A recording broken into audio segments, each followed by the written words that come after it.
Alright, what is up everybody? Welcome. I am back with another video in our latest series where we are making a multiplayer game in Unreal Engine 5. It's gonna be action oriented, lots of combat, RPG elements and stuff like that. So let's just jump straight into it. We have a bunch of stuff going on with our character. I want to move over to start working with the NPC so that we can actually get the evil person here charge at us and attack us and stuff like that. Before we do that though, we need some game management functions to actually make our NPC find us and stuff like that, because we could work with the pawn sensing and the built-in functions and stuff like that. We could also just put a collision sphere on the NPCs, and when the player enters the collision they get considered for aggro and stuff like that.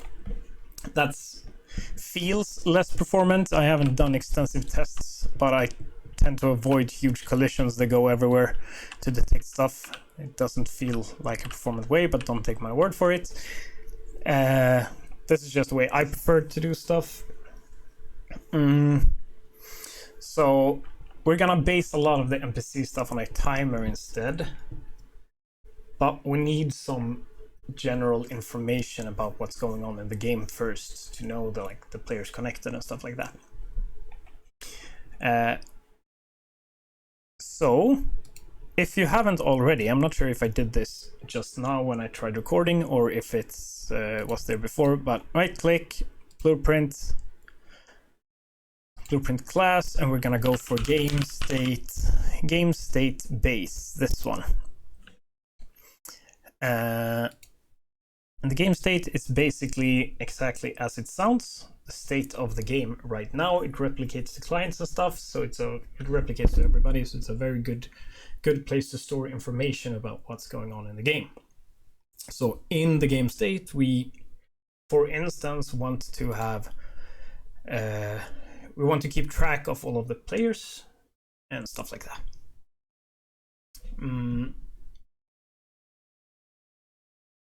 So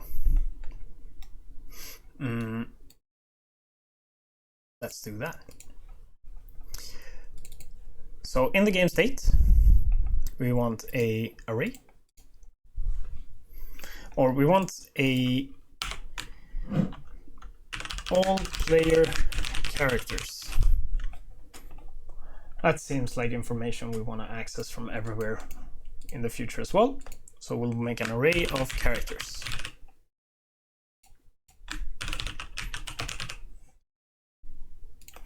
Character, and it's gonna be run on the server.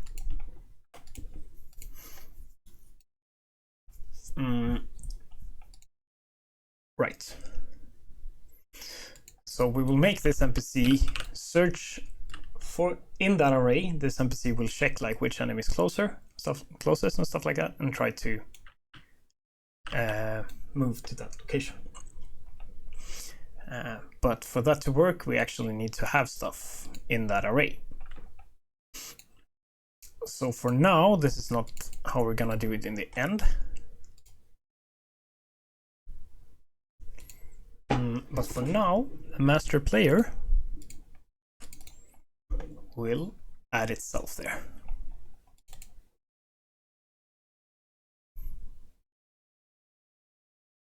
Already have some stuff going on here.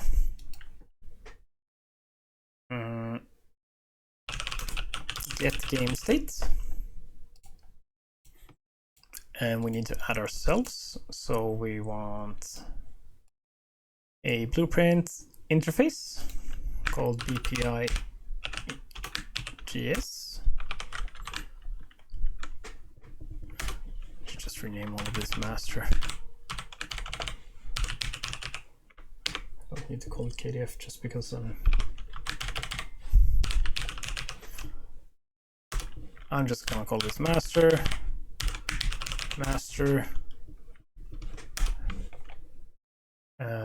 Yes.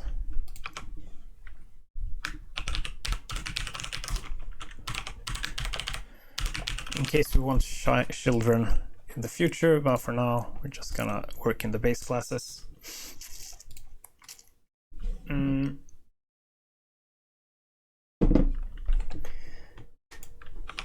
BPA BIGS master. So game state, and we move these two in here. A folder game instance, move that in here, and game mode, and player controller. There we go.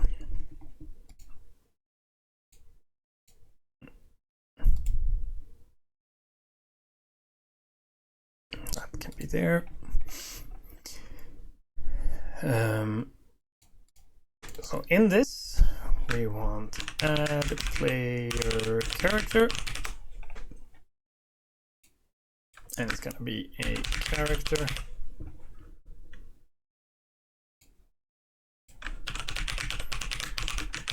Character to add. I'm just gonna call it call add player. I like to prefix it with call in this case. I'm gonna close some stuff down.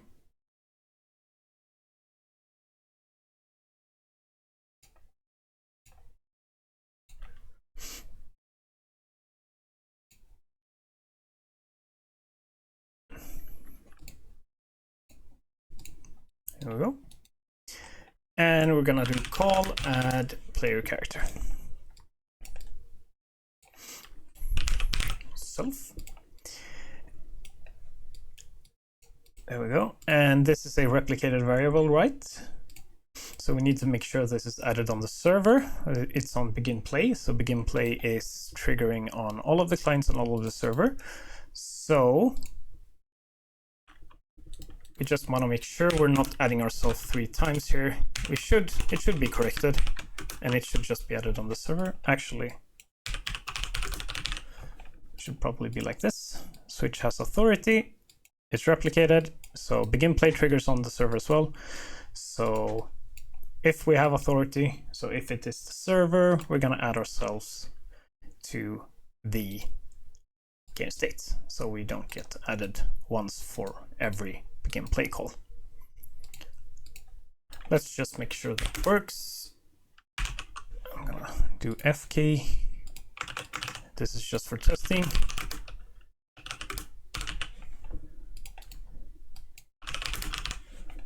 Get all player characters.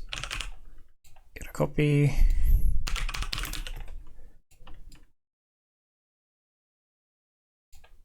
And I just want to make sure we're actually added there.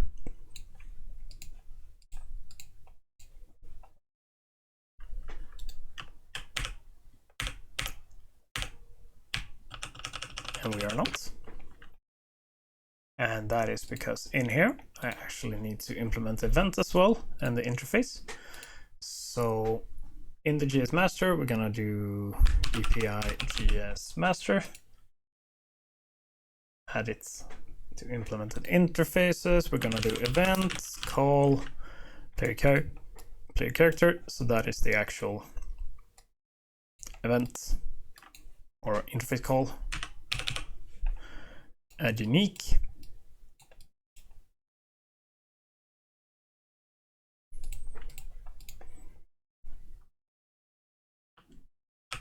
And now we can see we found ourselves what we should.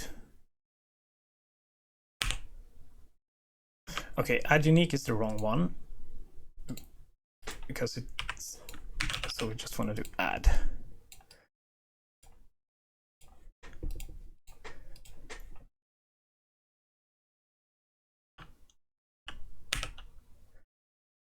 And you can see we should do, if we do like this,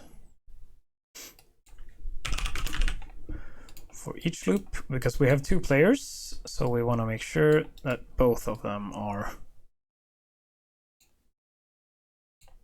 in there.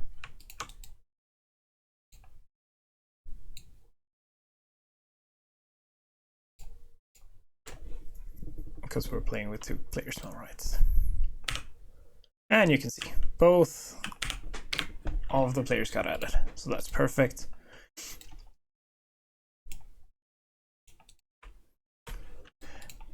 And we're also gonna be extra secure just because. So we're gonna get this contains item is false.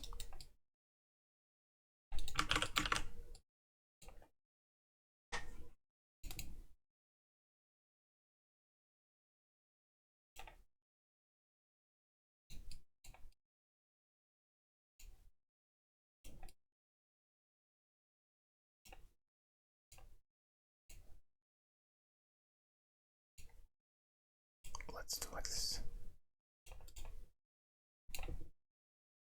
There we go. So if we are already in there, we can't add ourselves twice. Just to make sure. Just an extra security measure.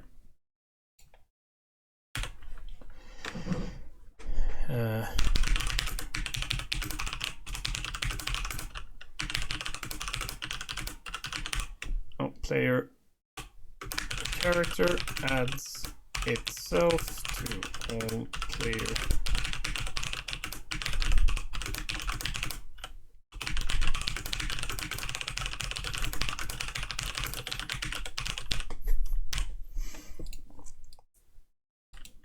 There we go.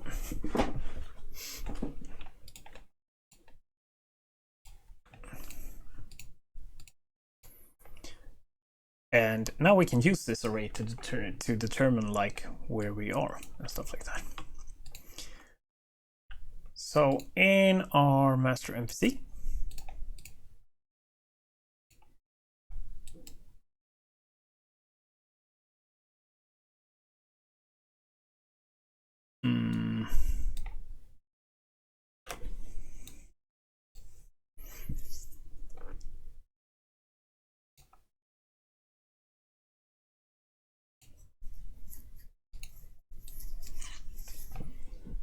we are gonna make a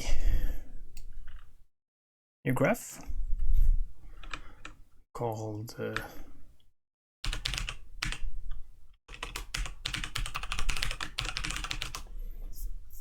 behavior graph.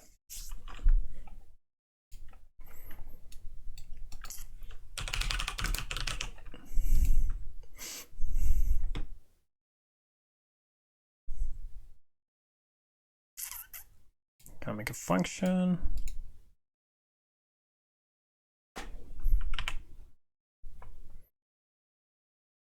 Do I want this to be a function or do I want it to be ARPC? I want it to be a function. So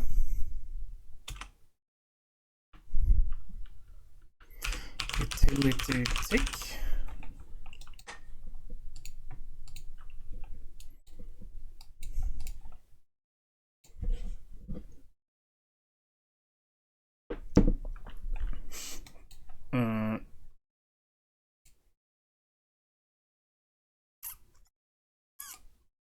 so we're gonna get game state.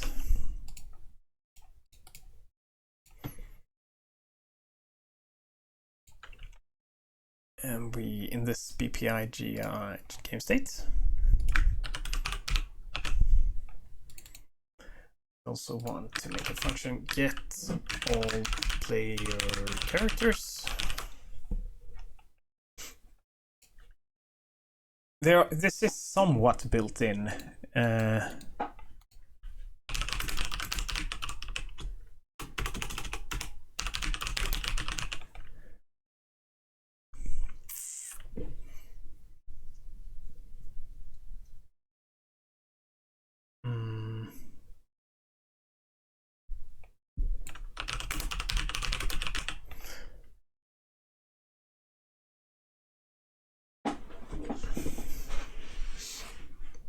We actually already have this all player states.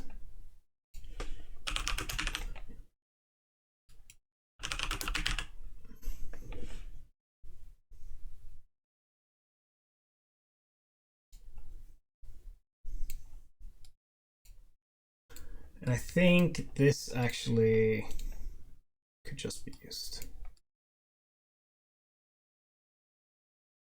I don't think we actually need to do this manually. We could just do this.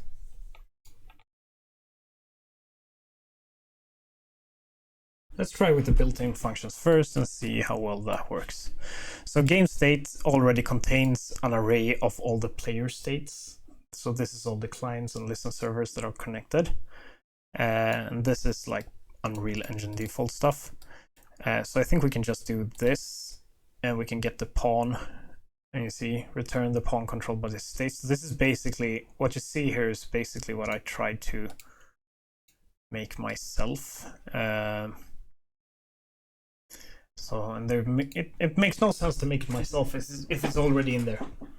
So let's just do this instead. But I guess this was a good explanation of what's actually going on there. But this is technically already happening under the hood. So let's just do this instead. And let's do get distance 2.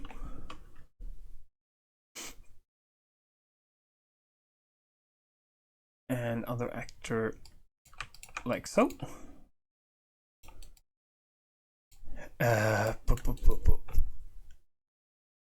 Let's actually convert this to a function. Close function, find closest player.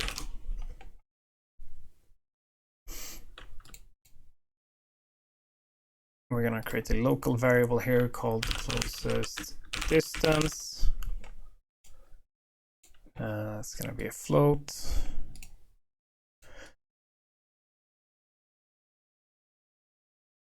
This should be the maximum aggro range in this case, but let's do 1000 for now. And if distance 2 is less, then this closest distance. That means we are in range. Promote to local variable.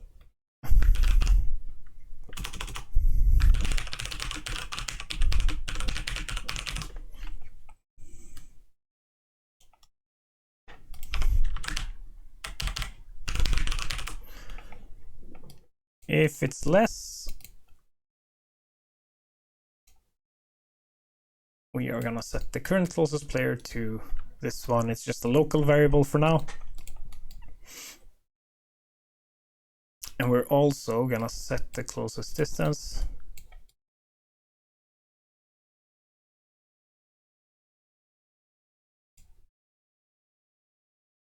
to this distance.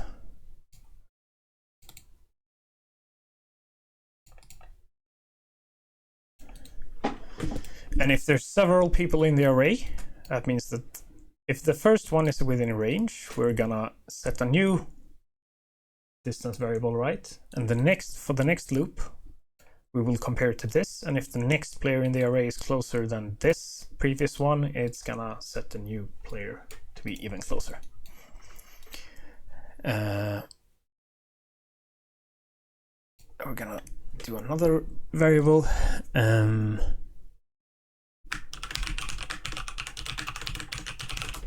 Player found in range. And we're gonna set this to true if we found a player.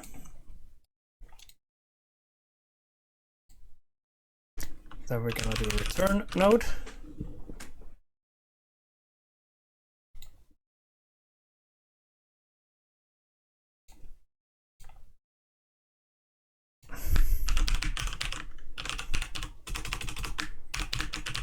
Player in range. And we're gonna output a actually get game state. Yeah, I know why I usually do this. I've done this multiple times before. I've done this myself in this way, and usually this is not This is actually actor references because it could be the case where we don't only want to search for player pawns, right? We can search for, maybe you have minions that are AI controlled and stuff like that, and you have buildings that the character can also attack.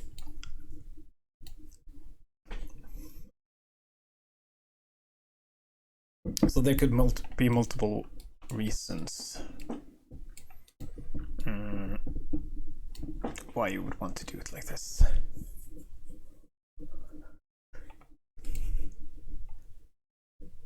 Or we can just change that later. So let's keep that now.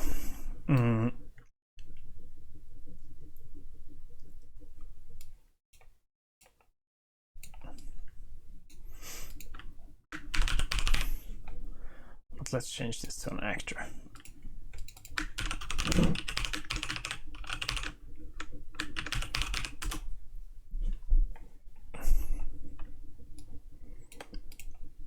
We're gonna plug this in here.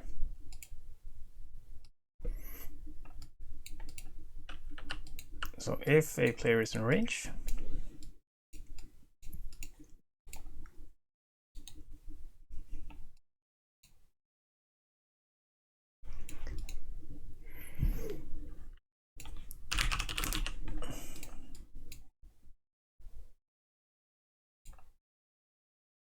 we're gonna print this one. And on the begin play here, we're once again as authority. Set timer by function name.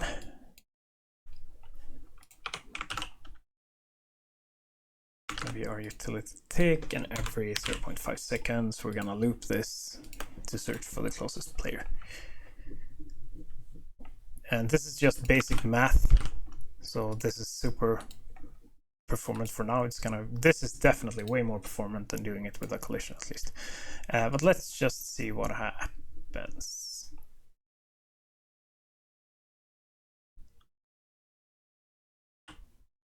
Yeah, you can see.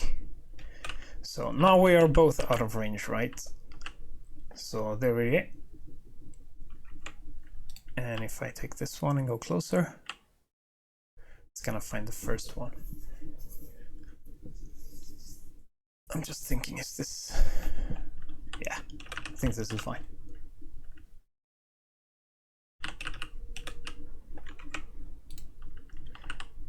But I'm gonna change it to not use this. Because if we change it to be actors,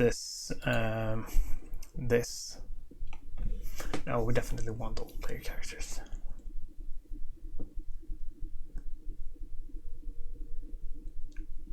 This is a way longer video than I wanted it to be, but I guess that's fine for now. We will probably run into, not issues, but we want to add stuff to that later. So let's keep it like this for now. That's fine. All right, that's gonna be it for this one. I will see you in the next one. Peace.